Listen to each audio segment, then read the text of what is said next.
예전 한 프로그램에서 전 세계에 딱 두 곳이 있는 씨앗 저장소, 씨앗 금고에 대한 영상을 본 적이 있습니다. 그 중에 하나는 바로 우리나라 백두대간에 있는 글로벌 시드 볼트인데요. 경북 봉화군 국립 백두대간 수목원 내에 있다고 합니다.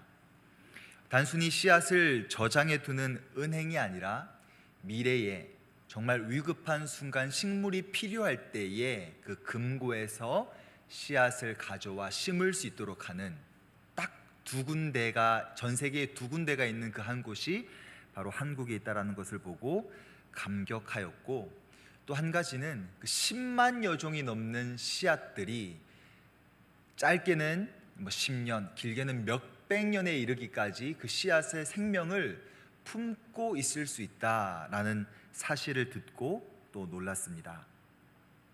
작고 작은 씨앗, 말라 비틀어져 아무것도 아닌 것 같아 보이는 그 존재가 수백 년 동안 생명을 머금을 수 있다라는 그 사실이 너무 경이로웠습니다. 그래서 저도 예전에 씨앗을 심어 열매를 맺었던 기억을 한번 되새겨 보았습니다. 제가 생긴 거는 서울 사람처럼 보여도 거제도 사람이라고 말씀을 드린 적이 있는데요. 그 집 앞에 있는 작은 밭에 호박 씨앗을 제가 심었습니다. 호박이 잘 자라더라고요. 꽃도 호박꽃이 예뻐요. 그래서 호박꽃 같다라는 건 칭찬입니다. 너무 예쁘게 잘 자라나고, 그리고 이 열매가 맺혀서 엄청 큰 그 늙은 호박, 커다란 호박을 몇 덩이씩 이렇게 주렁주렁 맺는 모습을 보고, 야, 이 새끼 손톱만한 이 씨앗이 어떤 생명력이 있길래 이렇게 큰 호박을, 그리고 그 호박을 파면 또 씨앗이 엄청 많잖아요, 그죠? 그 씨앗 하나에서 그 수백여 개의 씨앗들을 맺는 그 생명력이 참, 하나님이 그냥 30배, 60배, 100배의 열매를 맺는다고 한 것이 아니구나, 그런 생각을 해보았던 것도 다시 한번 생각해 보았습니다. 다만 그 씨앗에 품고 있는 생명력은 항상 시간을 요구합니다.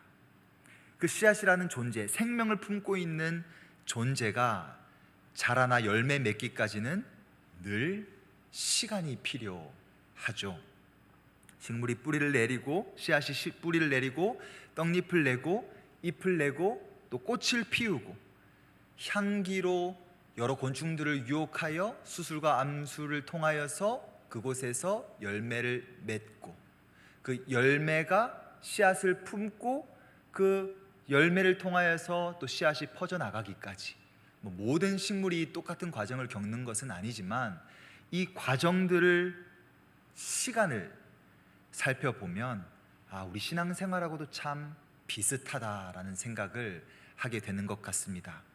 우리 안에 생명이 다 있지만 그 생명이 자라나서 열매 맺기까지, 그 짧은 한 문장 자라나서 열매 맺기까지 참 고단한 시간과 과정들이 필요하다는 것이죠.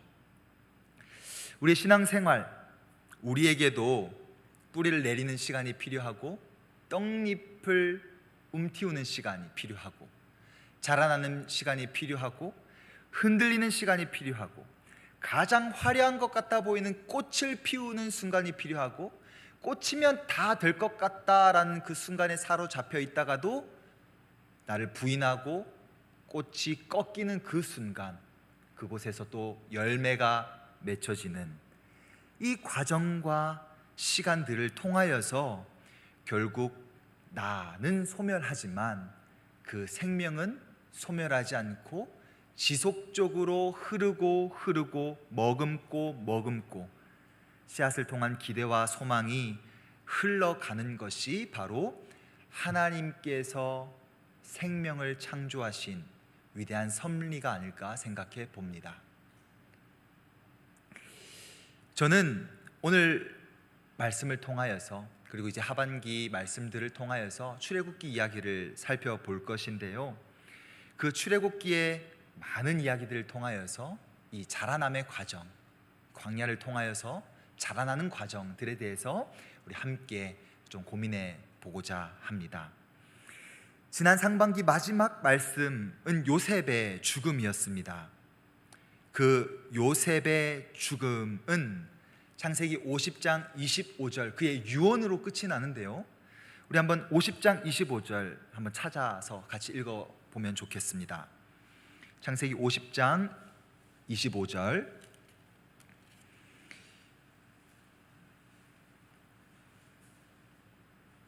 우리 한번 같이 읽어볼까요?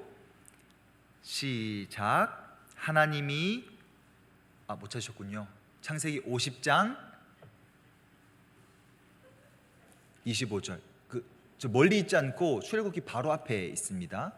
창세기 50장 25절 시작. 요셉이 또 이스라엘 자손에게 맹세시켜 이르기를 하나님이 반드시 당신들을 돌보시리니 당신들은 여기서 내 해골을 메고 올라가겠다 하라 하였더라. 아멘.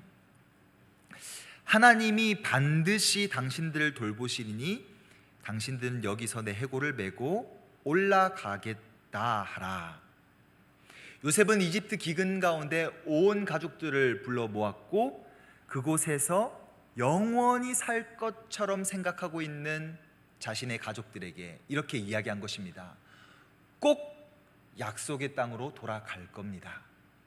꼭 돌아갈 겁니다. 그리고 저는 그 약속의 땅 본향에 묻힐 것입니다. 그 흐름이 아브라함으로부터 이삭과 야곱에게까지 흘러왔던 약속의 생명의 약속이었던 것이죠. 분명히 살아있는 하나님의 약속이 이루어질 것이라는 확신이 그에게 있었기에 400년이 훌쩍 지난, 거의 한 500여 년이 지난 이후 여호수아 24장 32절 요셉의 뼈를 이스라엘 자손이 세겜 땅에 장사하였더라라는 그 고백이 있는 순간까지 요셉의 유골은 그 약속의 땅을 향하여서 살아있는 그 생명을 붙들고 나아갔습니다. 그 생명의 약속이 있었기 때문에 몇백 년이 지나도 여전히 살아있는 유효한 약속이었던 것이죠. 요셉은 단번에 이런 생명의 약속, 소망의 약속을 바라볼 수 있었던 것은 아닙니다. 17살 노예로 잡혀가서 30살 총리가 되고 그리고 39살 그 형제들을 만나 새로운 꿈을 꾸기까지 이런저런 철의 시간, 고통의 시간, 고난의 시간이 있었기에 그가 이런 소망을, 생명을 붙드는 사람이 될 수 있었던 것이죠. 오늘 살펴볼 모세도 그러합니다. 그가 오늘 살펴보겠지만 이런저런 의심과 하나님 앞에서의 밀당의 시간들을 가지지만 결국 그가 신명기 마지막 장에서 약속의 땅을 바라보며 하나님의 말씀, 내가 아브라함과 이삭과 야곱에게 맹세하여 그의 후손에게 주리라 한 땅이 바로 이 땅이다 라는 그 말을 듣고 돌아서서 마치 민들레 홀씨를 그 땅으로, 생명력을 그 땅으로 퍼뜨리듯 여호수아와 함께 떠나가는 그들을 보며 나의 역할은 여기까지다 하고 화려하게 물러날 수 있었던 것 역시도 나에게 모든 생명이 있는 것이 아니라 그 생명은 흐르고 흘러가야 된다, 그 약속은 흐르고 흘러가야 된다라는 어떠한 결의와 확신이 있었기 때문입니다. 우리 수원성심교회도 앞으로 50년, 100년 주님 다시 오시는 그날까지 그 생명을 보존하여야 할 터인데 우리들에게도 이 모세의 과정이, 앞으로 다음 세대에게도 이 모세의 과정이, 그 시간이 있기를 바라면서 저는 그 생명이 흘러가는 세 가지 과정에 대해 모세의 삶을 통하여 함께 나누어 보고자 합니다. 첫 번째로는 생명이 발화하는 과정, 두 번째로는 자라나는 과정, 그리고 마지막으로는 열매를 맺는 과정, 이 세 가지 과정입니다. 첫 번째 과정은 생명이 발아하는 과정입니다. 한 생명이 세워지기까지, 자라나기까지 정말로 많은 수고와 또 노력과 돌봄이 필요하다라는 것을 먼저 나누어 보기를 원합니다. 오늘은 요셉을 알지 못하는 바로 왕이 일어나 이스라엘 백성들이 두려워하였다라는 이야기로부터 좀 시작해 보려고 하는데요. 너무 많은 사람들이 이곳저곳에서 일어나자 바로 파라오 왕은 남자아이들을 모두 다 죽여라고 히브리 산파들에게 명령합니다. 그래서 1장 16절과 22절 이 두 구절, 1장의 하반부를 아우르고 있는 이 두 구절에 바로 왕이 강력하게 명령하였다라는 이야기를 기록하고 있습니다. 근데 놀랍게도 히브리 산파들이 그 바로 왕의 명령보다 더 무엇을 두려워하냐면 그 16절과 22절을 또 감싸는 17절과 21절에 하나님을 두려워하여 남자아이들을 생명을 죽이지 않았다라고 기록하고 있습니다. 이 히브리 산파들이 이 속된 말로 이 짬밥이 많아서 바로 왕을 무시할 수 있는 그런 능력이 있었던 것은 아닙니다. 분명 바로의 말을 두려워하였고 철저히 그의 말에 순종해야 한다는 것도 알고 있었고 그 말을 지키지 않았을 때 오게 되는 보복도 분명 무서웠을 것입니다. 그런데 그 바로의 명령보다 더 두려워하고 더 경외하고 더 결단하고 반응하고 시행해야 할 주체가 누구였냐? 하나님이시다라는 고백이 그들에게 있었기 때문에 한 생명도 결코 죽이지 않겠다라는 마음으로 많은 사내 아이들을 받아냈습니다. 계속 남자아이들이 응애응애하고 우니까 사람을 보내서 바로가 물었습니다. 지금 뭐 하는 것이냐? 내 명을 따르지 않을 것이냐? 물었더니 이렇게 이야기합니다. 히브리 여성들은 그 애굽 여성들하고 달라서 하고 진통이 오면 달려가면 바로 아기가 태어나고 어쩔 도리가 없습니다. 이런 여유와 배짱을 부릴 수 있을 만큼 하나님의 은혜를 입었고 하나님을 두려워하였던 사람들이 바로 히브리 산파들이었습니다. 어쩌면 그들은 그들의 생명을 걸고 자신들의 민족의 생명을 이어가고자 애썼던 것이죠. 그 많은 사내 아이들, 생명들 중에서 태어난 아이가 바로 모세입니다. 모세가 요게벳이라고 하는 어머니를 통하여 태어난 지 3개월이 지난 이후 더 이상 그 아이의 우렁찬 소리를 감당할 수 없어 요게벳이 작은 갈대 상자, 아이가 들어갈 정도의 작은 갈대 상자를 짓습니다. 여러분 요게벳의 노래라는 노래를 아시나요? 작은 갈대 상자 물이 새지 않도록 역청과 나무 진을 칠하네. 어떤 마음이었을까? 그녀의 두 눈엔 눈물이 흐르고 흘러. 제 첫째 아이가 자지 않을 때 맨날 이 노래를 불러주며 저도 함께 울었던, 제발 좀 자라 하면서 울었던 기억이 있습니다.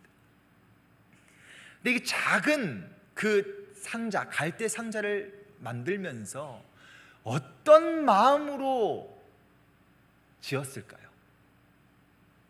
정말 하나님 제발 살려주십시오, 제발 이 영혼을 살려주십시오 하는 마음으로 지었겠죠. 참 흥미로운 것은 이 갈대 상자, 우리나라 말로는 이 갈대 상자라고 번역되어 있지만 히브리 말로는 테바라고 하는 이 단어가 어디에 똑같이 딱 한 군데 더 사용되어졌냐면 노아의 방주, 이 방주를 뜻하는 단어로 사용되어졌습니다. 그러니까 수많은 생명들을 살렸던 그 방주가 바로 이 한 생명을 살리는 곳으로 사용되었던 것이죠. 천하보다 귀한 이 한 영혼, 이 귀한 한 영혼을 품고 천하를 살리고자 하는 그 마음으로, 소중한 마음으로 이 어머니가 갈대 상자를 만들었다라는 것을 이 이야기가 품고 있는 것입니다. 그렇게 한 영혼을 품은 천하보다 귀한 이 한 영혼을 갈대숲 사이에 놔두고 돌아올 때 그는 이렇게 기도했습니다. 하나님, 이 혼돈의 물 가운데서, 이 혼돈하고 공허한 이곳 가운데서 이 아이를 살려주십시오. 주님께 맡기겠습니다. 그런데 너무나 감사하게도 그 갈대 상자 곁에 한 사람이 다가오는데 바로 바로의 딸이 다가오죠. 그리고 그 바로의 딸이 다가와서 그 아이를 건져냅니다. 그게 그의 이름 모세, 건져냄 당한 자 모세가 됩니다. 그런데 그곳에 또 한 사람이 있었습니다. 그 사람은 바로 모세의 친 누나 미리암이었습니다. 바로의 딸에게 다가오죠. 혹시 이 아이에게 좀 젖을 물릴 유모가 필요하지 않습니까? 필요한 것 같은데 하고 역사상 자기의 아들의 젖을 먹이면서 삭슬 받았던 엄마는 요게벳밖에 없을 것 같아요. 그 미리암이 추천해 줘서 그 어머니가 이 모세를 키우게 되죠. 한번 생각해 보십시오. 미리암이 그 바로의 딸에게 나아가는 게 쉬웠을 것 같겠습니까? 바로의 딸을 호위하는 군사들이 그 주변에 없었겠습니까? 이 누나도 생명을 걸고 이 동생을 그냥 건져냈다가 이거 히브리 남사내 아니야? 이거 우리 아빠가 다 죽이라고 했는데 그 죽여! 이렇게 해서는 안 되니까 생명을 걸고 미리암이 나아갔을 것입니다. 그러니까 이 모세 한 생명을 위하여서 보이지 않는 수많은 생명들이 생명을 걸고 이 영혼을 품었다. 이 한 생명이 발화하는 과정이 그냥 우연히 발화하는 과정이 아니라, 우연히 생명을 움트는 것이 아니라, 우연히 그 생명이 자라나는 것이 아니라 정말 수많은 영혼들의 기도와 수많은 과정들과 수많은 눈물들과 다짐들이, 결심들이 필요하다라는 것을 알려주는 것이죠. 이제 곧 새생명 축제가 10월 19일에 있습니다. 새생명 주일이 있습니다. 그 한 영혼을 주님께로 다가와 그 생명의 씨앗이 그의 마음 안에 들어가기까지, 그냥 교회 와봐, 우리 교회 좋아, 우리 목사님 너무 좋아, 물론 올 수 있습니다. 근데 그 영혼 안에 생명이 심기우기까지는 그냥 그렇게 심기워지고 발할 수 없습니다. 애타는 마음이 있어야 되고요, 기도가 있어야 되고요, 과정이 있어야 되고요, 씨름이 있어야 되고요, 때로는 이 한 영혼 주님 앞에 세우겠다라는, 정말 나를 죽이기까지 그 영혼을 주님 앞에 품겠습니다는 결심이 있어야 될 수도 있는 것이죠. 그래서 결코 한 영혼이 하나님 앞에 선다라는 것, 한 영혼이 그 생명을 품고 자라난다라는 것, 거저 그렇게 되는 것이 아니라 우리 다음 세대로부터 우리 새생명 주일에 품고 올 그 한 영혼, 두 영혼에게까지도 간절한 마음으로 기도와 수고와 결심들이 있어야 된다는 사실을 잊지 않았으면 좋겠습니다. 그렇게 발화하는 과정을 지나 이제는 어떤 과정을 지나야 되냐면 자라나는 과정을 지나야 합니다. 근데 이 자라나는 과정에서 꼭 한번 겪어야 되는 것이 무엇이냐면 꺾이는 것입니다. 가장 인생의 화려한 그 꽃의 순간 가장 많은 이들의 관심을 받고 내가 무엇이다 할 수 있을 것 같다라는 그 순간이 한 번은 꺾이고 한 번은 부인되고 십자가의 길로 나아가는 과정이 필요합니다. 우리 성경 딱 한 군데 더 찾아보면 좋겠는데요, 사도행전 7장 22절부터 25절까지를 읽었으면 좋겠습니다. 제가 가진 신약 성경 200페이지에 있습니다. 사도행전 7장 22절로 25절.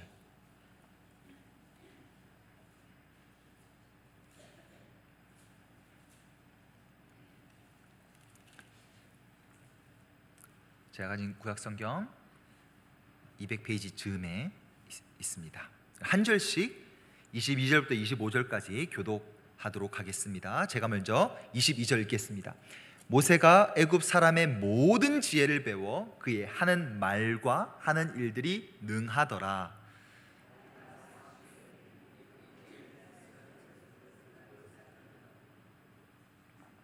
한 사람이 원통한 일 당함을 보고 보호하여 압제받는 자를 위하여 원수를 갚아 애굽 사람을 쳐 죽이니라. 구원해 주시는 것을 깨달으리라 생각하였으나 그들이 깨닫지 못하였더라. 아멘. 이집트의 왕자로 이집트의 문화와 언어와 또 그 지혜를 배웠던 모세는 애굽 사람, 이집트 사람에 의해 고통받는 자신의 동족, 자기 민족성을 알고 있었던 것이죠. 그 동족을 구하고자 나아갔습니다. 그리고 그를 살렸죠. 그 다음 날 히브리 사람 2명이 싸우는 것을 보고 동족끼리 왜 싸우냐 물어보다 어제처럼 우리도 죽이려고 그러니까 하는 말을 듣고 모세가 큰일 났다 하고 미디안 광야로 도망가죠. 그때의 나이가 40이었습니다. 믿지 않으시겠지만 제가 아직 40이 안 됐습니다. 50으로 생각하시는 분들은 없으시기를 바라며 40 정도 정말 그 엘리트 코스를 밟으면서 지혜와 문화와 그리고 능력을 갖추었다 생각한 모세가 자연스럽게 이제는 내가 이 이집트 사람들로부터 나의 사람들을 구할 수 있겠다 생각하는 것은 자연스러운 반응이 아닐까 생각합니다. 내 힘으로 한번 해볼까? 내가 지혜가 있고 능력이 있고 충분히 할 수 있을 것 같은데, 그 화려한 꽃의 시기처럼 그런 순간들이 모세뿐만 아니라 살아가는 모든 신앙인들이 그 순간들을 겪습니다. 내가 말 잘하면 이 영혼 내가 품을 수 있고 교회 나오게 할 수 있을 것 같은데 하는 생각들도 그 생각의 일환이 될 수 있죠. 그런데 그 과정 속에서 꺾여버리죠. 아직은 내가 할 수 있는 것이 아니구나. 그렇게 도망간 미디안 광야에서 몇 년을 거주하느냐? 40년을 거주합니다. 누구와도 대화를 하지 못한 채, 물론 이제 아내 시보라와 대화를 할 수 있겠지만 그 이집트의 왕자로서 그 떵떵거리며 어느 자리에서도 기죽지 않고 어깨에 힘을 주고 다녔던 그가 양떼를 돌보며 철저히 자신을 낮추고 겸손해지는 과정, 그 과정이 자라는 과정 속에 꼭 열매 맺는 과정 가운데 꼭 필요하더라는 것입니다. 다윗도 한 17, 18즈음에 기름 부음을 받았을 겁니다. 그런데 그가 유다의 왕 헤브론의 왕이 되어 7년 반을 보내고 이스라엘 모두의 왕이 되기까지 10수년이 걸렸습니다. 기름 부음 받고 나서 이제 내가 골리앗도 무너뜨릴 힘이 있고 내가 용기도 있고 담대함도 있고 내가 이 젊은 나이에 한번 이스라엘 왕이 되면 어떨까 하는 마음을 가졌을 수도 있겠죠. 하지만 하나님께서 철저히 그를 낮추시고 광야를 배회하게 하시며 엎드리게 하십니다. 자신이 품었던 아둘람 공동체에 의하여서 죽을 뻔한 고비도 겪게 하시고 이런저런 순간들을 지나 하나님만이 나의 구세주 되십니다, 하나님만이 나의 인도자 되십니다 라는 고백을 하게 되는 자리로 나아가게 되죠. 엘리야는 어떻습니까? 자신의 그림이 있었죠. 갈멜산 전쟁에서 850명의 바알 선지자, 아세라 선지자를 무너뜨리고 누가 하나님이신지 그 뜨거운 불로 보여주었으면, 참신이 누구인지 보여주었으면 다 돌아올 거라고 생각했습니다. 하지만 그 자기의 그림대로 되지 않아 40일을 호렙산을 향하여 달려가고 그곳에서 그가 깨우쳤던 것이 무엇입니까? 내가 하는 것이 아니구나. 생명은 흘러가 또 다른 누군가를 통하여서 하나님의 그림과 하나님의 일은 이어져 가는 것이구나 하고 그가 고백하게 되죠. 그래서 그 세 가지의 많은 일들 중에 엘리사를 자기의 후계자로 세워 그 생명과 하나님의 그림과 하나님의 뜻이 흘러가게 하셨던 것입니다. 하나님은 늘 이런 과정, 이런 순간들을 열매 맺어 가는 과정 속에 넣으십니다. 꺾이는 과정. 내가 다 할 수 있을 것 같은데, 나 당당하고 이 정도면 똑똑한 것 같은데, 이 정도면 내가 할 수 있을 것 같은 순간 하나님은 한 번 더 꺾이게 하십니다. 한 번 더 엎드리게 하십니다. 근데 그 과정을 지나가는 것이 너무 아프죠. 힘들죠. 그런데 그 순간을 지나야 꺼져가는 등불을 끄지 않으시는, 꺾여가는 그 갈대, 상한 갈대를 꺾지 않으시는 하나님의 신실하심과 하나님의 은혜와 긍휼과 사랑을 알아 나의 힘과 나의 그 무엇을 의지하지 않고 하나님의 은혜를 붙들고 나아갈 수 있는 사람이 되어 가더라는 것입니다. 그 과정 속에 맺어진 열매라야 진정한 생명을 품은 열매가 될 수 있기에 하나님은 늘 그 꺾이는 과정을 허락하십니다. 그 신실하신 하나님은 이렇게 말씀하시죠. 너 한 사람을 통하여서 천지가 개벽되는 역사를 내가 만들기를 원하는 것이 아니다. 이미 그 일은 나의 아들 예수 그리스도를 통하여서 행하였고, 너는 그 생명이 흘러가도록, 너를 통하여 그 생명의 씨앗을 머금고 그 생명의 씨앗이 퍼져나가 흘러갈 수 있도록 하는 게 너의 일이다 하고 늘 겸손해지게 하시는 것입니다. 모세는 능력이 있는 사람이었습니다. 지혜가 있는 사람이었고 그의 그의 하는 일에 능하였습니다. 하나님이 충분히 사용할 수 있었고 본인도 그렇게 생각하였지만 하나님은 그 고백에 새로운 고백을 덧입게 하셨습니다. 그래서 모세가 나중 하나님이 부르실 때 나는 입이 짧습니다. 나는 말을 못합니다. 아니 방금 말에 능한 사람이었는데 40년이 지나 말을 하지 못합니다. 나는 말을 하지 못합니다. 그때 하나님께서 모세의 혀를 만져주시고 빼셔가지고 야 내가 너의 혀를 만졌으니 너가 다시 말의 능력을 가질 것이다. 할렐루야 믿냐? 하지 않으세요. 오히려 말 잘하는 그의 형 아론을 붙여주십니다.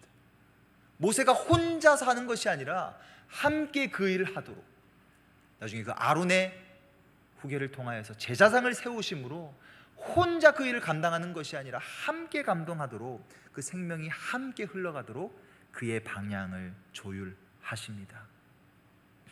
그래서 그 과정을 지나면 이제는 하나님의 손에 붙들려 참된 소망과 비전을 품은 열매 맺는 순간들을 지나가게 되죠. 40년이 지난 미디안 광야에서 40년이 지난 어느 하루, 장인 이드로의 양을 먹이기 위하여 이곳저곳 다니다 호렙산에 도달하였습니다. 근데 갑자기 저기에서 한 나무가 불에 타고 있는데 이상하게 그 떨기 나무가 소멸하지 않는 거예요. 궁금하다 하고 다가가 봤더니 하나님의 음성이 들립니다. 모세야, 내가 선 곳은 거룩하니 신을 벗어라. 그 신이 의미하는 많은 의미가 있겠지만 자신을 지탱해 주는 자신의 중심, 자신의 존재를 세우고 있는 그 중심을 벗고 내려놓으라 라는 의미로 생각해 볼 수 있습니다. 즉 그것은 내가 할 수 있다는 생각도 내려놓고 내가 할 수 없다는 생각도 내려놓고 오직 거룩하신 분, 구별되신 분, 스스로 계신 분, 나는 곧 나이다, 스스로 존재하는 자이다, 그 하나님께만 집중할 수 있도록 하는 절차가 바로 신을 벗는 과정입니다. 앞서 제가 말씀드렸던 것처럼 할 수 있다라는 자기의 중심도 내려놓는 것이고, 나는 이제 나이가 많아서 할 수가 없다라는 중심도 내려놓는 것이 바로 신을 벗는 것이죠. 그럼 한번 모세의 나이를 계산해 볼까요? 몇 살이었습니까? 40에 내가 할 수 있다 하고 하다가 한번 거꾸러짐 당하였고 40년 후에 하나님 부르셨으니 40 더하기 40은 80. 여기서 80에 가까운 분들 많으시죠, 그죠? 나는 나가 많아서 할 수 없습니다, 목사님 하시는 분들, 신을 벗으십시오. 하나님이 여러분들을 통하여서 하실 일이 얼마나 많으신데요. 아멘이 아무도 없네. 할렐루야. 아멘. 갈렙도 내 나이가 80, 내 나이가 이런 노래를 부르면 안 되죠? 내 나이가 어때서요? 85세 갈렙, 80세 모세가 그때부터 하나님의 일을 시작하십니다. 120살까지 여러분들이 다 사시겠지만 조금만 계산을 100세까지만 계산해도 75세, 80 하나님이 하실 수 있다면 하실 수 있기에 신을 벗으십시오. 그리고 그곳에서 하나님이 무엇을 다시 한번 상기시키십니까? 나는 아브라함의 하나님, 이삭의 하나님, 야곱의 하나님, 그 하나님이다. 그 400여 년이 훌쩍 지난 지금 또 그 생명을 붙들고 있는 존재가 바로 나이다. 나를 믿느냐? 약속을 되새겨 주십니다. 하나님, 저는 그 40년 전 정말 화려했던 그 순간, 꽃을 품던 그 순간이 있었는데 왜 그때는 아무 말씀도 없으시고 지금 와서 하십니까? 못할 것 같습니다. 어눌한 말투로 하나님께 이야기하지만 하나님은 한결같이 내가 너를 통하여서 그 이집트로부터 나의 민족을 구할 것이다, 내가 너와 함께 일할 것이다 라고 지속적으로 이야기하십니다. 그 3장의 이야기 우리가 읽지 않았지만 8절 이후에 등장하는 말씀들의 요지가 바로 내가 너와 함께 할 것이다, 내가 너를 통하여 일할 것이다 라고 묻습니다. 그리고 스스로의 이름에 대해서 이렇게 이야기하죠. 나는 곧 나이다. 나는 스스로 존재하는 자다. 그러니까 그 존재성, 너는 이래서 이런 존재지, 너는 이러니까 이런 존재지, 그 모든 존재를 아우러 넘어서는 그 무엇으로도 정의 내릴 수 없는 다른 거룩한 존재가 바로 나다라고 이야기합니다. 세상 어떤 존재로도 통하지 않는 나, 무엇으로도 일할 수 있는, 어떤 무엇으로도 한계에 갇히지 않는 존재가 바로 나다라고 이야기하십니다. 그 존재께서 모세에게 이런 이야기를 하시죠. 너가 할 수 없다고? 그래, 할 수 없지. 세상은 항상 의미 있고 힘이 있는 것을 붙들어 그 존재를 화려하게 드러내지, 근데 나란 존재는 다르다. 너의 손에 있는 것이 무엇이냐 묻습니다. 너의 손에 있는 존재, 너의 손에 있는 것이 무엇이냐 묻습니다. 물론 그렇게 이야기하지 않았지만 모세가 저 양떼를 치는 그냥 지팡이 하나 있는데요, 이거 뭡니까? 아무것도 아닌데요, 이거 뭐 어쩌시려고요? 이런 마음으로 어쩌면 대답했을 수 있을 것 같아요. 그런데 그 아무것도 아닌 지팡이를 하나님이 생명에 있는 것으로 바꾸시죠. 그 생명에 있는 지팡이로 홍해를 가르시고 생명이 있는 지팡이로 반석에서 물을 내십니다. 하나님이 되묻는 것이죠. 야, 그 아무것도 아닌 그 지팡이, 그 죽은 나무 조각? 그 아무것도 아니지. 근데 네 손에 붙들리니까 생명이 있지. 바로 내가 너를 그렇게 붙들고 있어. 네 나이가 80이고 네 나이가 뭐 어떻고 너가 말을 못하고 능력이 없고 나는 초라하고 힘이 없고, 아니, 너의 존재가 이 말라 비틀어진 지팡이 같아 보여도 너를 붙들고 있는 내가 어떤 존재로든 역사할 수 있는 존재단다 하고 하나님이 말씀하고 계시는 것이죠. 그 고백 속에서 열매가 시작됩니다. 그 고백 속에서 세상의 기준에서는 어떤 힘도 없어 보이고 능력도 없어 보이지만 진정한 역사와 하나님의 나라의 일하심의 방식이 하나님의 손에 붙들릴 때 가능합니다라는 그 고백을 가지고 나아가는 모세와 또 갈렙과 저와 여러분들 통하여서 할 수 없을 것 같았던, 죽어버린 것 같았던 그 생명이 흘러가고 또 움틔우고 자라나서 열매 맺는 흐름으로 이어지게 하십니다. 그러니 모세의 고백이 무엇이었습니까? 그 신을 벗으면서 하였던 고백이 어떤 고백이었겠습니까? 하나님, 저는 갈 길을 모르는 어린 양입니다. 그 고백을 가지고 하나님께 나아가서 신을 벗으면 주님이 이렇게 말씀하십니다. 얘야, 네가 갈 길을 모르나고 나는 곧 양의 문이단다. 나는 곧 선한 목자단다. 너를 바른 길로 인도해 주겠다. 주님은 자신의 존재를 그렇게 정의 내리시며 이끌어 가십니다. 주님, 저는 늘 가난합니다. 갈급합니다.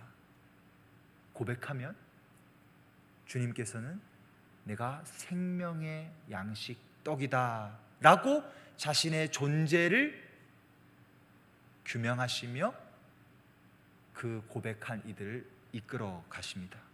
주님, 나는 우둔하여서 갈 길을 모릅니다.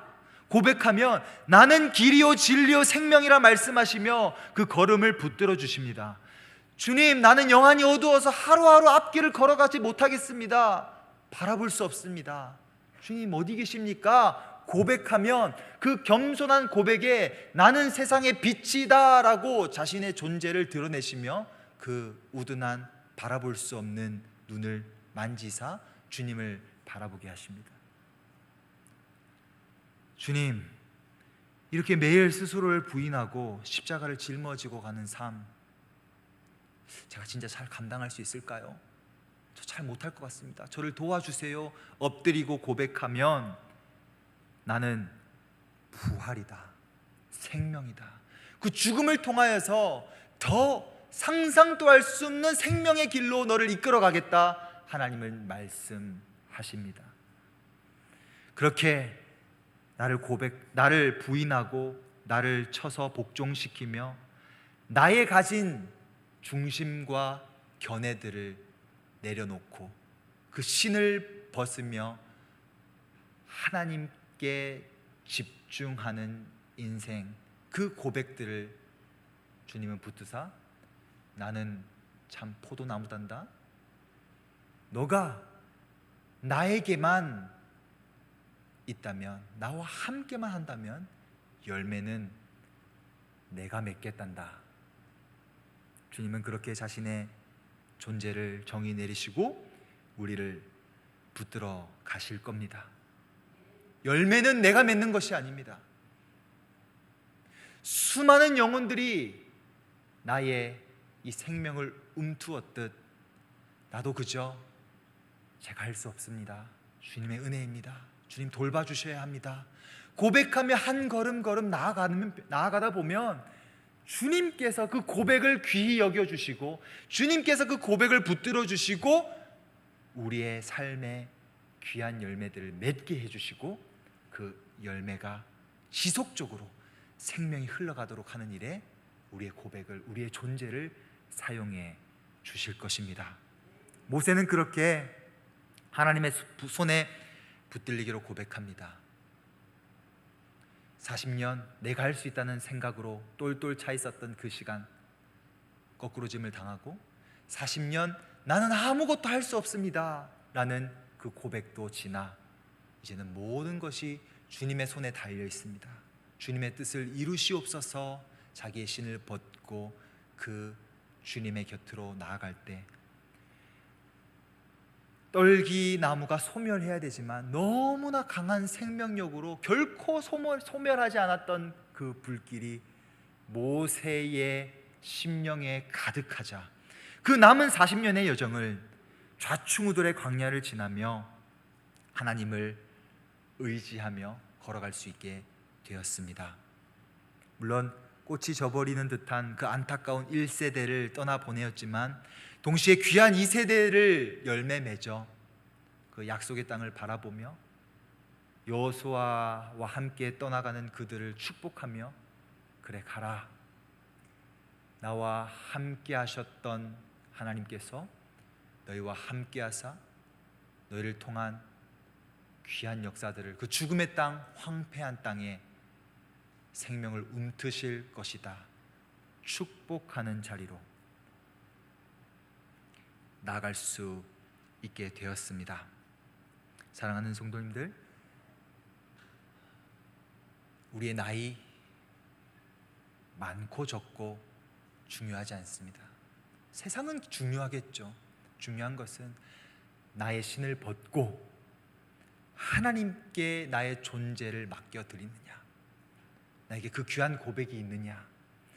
그 귀한 고백이 있다면 80이 되어도 주님의 손에 붙들려 생명을 흘려보내는 열매를 맺게 하실 것이며, 아무리 팔팔 뛰고 저같이 아직 40도 안 된 이 연소한 저처럼 막 다 할 수 있다는 생각이 있어도 그 고백이 없으면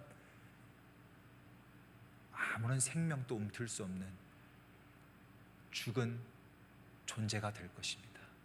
그 귀한 고백을 가지고 우리의 신을 벗으십시다. 그 귀한 고백을 품고 그 생명의 자리로, 가득 찬 그 생명 약속의 자리로 나아가십시다. 그러면 주님께서 일하실 겁니다. 주님께서 열매 맺으실 것입니다. 함께 이 귀한 고백으로 찬양하고 기도했으면 좋겠는데요. 찬송가 549장 내 주여 뜻대로 찬양하고 기도하겠습니다.